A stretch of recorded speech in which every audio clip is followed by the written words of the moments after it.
Here's something the beauty counter will never tell you. Most of the foundations being sold to women our age were never made for our skin in the first place.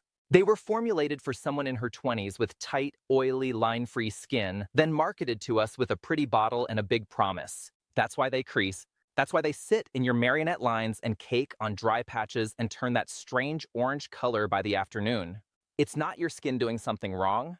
It's the foundation doing exactly what it was designed to do, just not for you. I spent weeks testing the most popular ones, the ones everyone raves about, and 6 of them are working against your skin every single day. But there are 3 that finally work with it, and the best one is the brand nobody's talking about yet.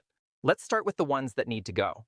First up, Dior Forever, 2 out of 10, and that pains me to say because of the price tag. You'd expect the world from a luxury bottle like this, but on mature skin it's heavy. It settles into every line you have and somehow makes tired skin look even more tired instead of fresh. You're paying designer money for a formula that fights you the whole day. I had it on for an hour before I caught my reflection in the car window and genuinely wanted to wipe it off. For what this costs, that's a hard no from me. And if you think the fix is switching to another prestige brand, the next one would like a word. Estée Lauder Double Wear. 4 out of 10, and I'll be fair, the coverage is genuinely strong. If you're after something that hides everything, I understand the appeal. But here's where it falls apart for us. On skin over 50, it clings to every dry patch and grabs onto texture. It looks polished and lovely for about an hour, then slowly starts emphasizing the exact things you put it on to soften. A foundation that turns on you halfway through the day isn't doing its job.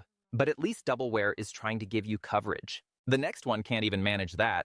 MAC Studio Fix Fluid, 3 out of 10. It's far too matte for mature skin. It sets fast, it looks flat, and it drains the life right out of your complexion. Instead of that healthy, lit-from-within look we're all chasing, you get a face that looks drier and older than it actually is. Matte was lovely in our 30s. It's just not our friend anymore, and this one proves it. Now this next one is going to upset some people, and I'm sorry in advance.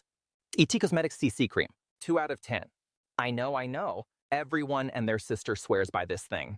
But on mature skin, it sits heavy, it draws attention to every pore, and within the hour, it's tucked itself neatly into your fine lines, like it's moving in. All that hype, and it does the one thing we need a foundation not to do.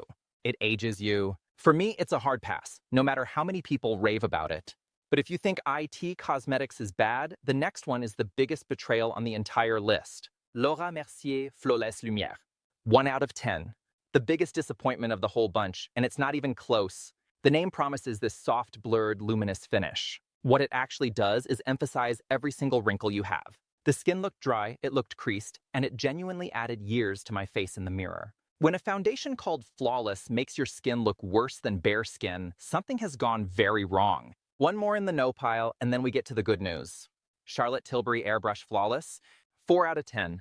Another all-hype, no-payoff situation for mature skin. It sets too quickly before you've had a chance to blend it properly, it grips onto texture, and the word airbrush in the name feels almost like a joke because it makes your pores look more pronounced, not less. Beautiful packaging, lovely marketing, but it just doesn't deliver on skin that's lived. So there are your 6. If you've got even one of these sitting in your makeup bag right now, comment worst down below. I want to see how many of us got talked into the same products. Now let's get to the good news, because not every foundation hates mature skin. These next 3 are proof that someone out there is actually paying attention. Let's start with Benefit, 8 out of 10 and a genuinely solid pick. It smooths out your pores, it gives that lovely soft filtered effect on the skin, and the finish stays fresh and natural all day. No heaviness, no cakey feeling, just skin that looks like skin. If you want something dependable that won't betray you by lunchtime, this is real and I'd happily recommend it. But there's one above it that does something Benefit can't quite pull off. Haus Labs Triclone Skin Tech, 9 out of 10. What I love about this formula is how it adapts to your skin instead of just sitting on top of it. It's lightweight, it's flexible, it moves with your face, and it simply refuses to settle into your lines the way the others did. At the end of a long day, it still looked like real skin, not a mask that had slid around. This is what a foundation made with mature skin in mind actually feels like. But the one that genuinely takes 10 years off your face? That's a different product entirely. Luxe Cosmetics. And honestly, this one breaks my scale. 11 out of 10. It's built for mature skin, and you can feel it the second it touches your face. It blurs your wrinkles, it blurs your pores, and it has this color adapting thing where it matches your exact tone as you blend, so you never get that awful oxidized orange moment 3 hours later. It stays lightweight and smooth from morning to night.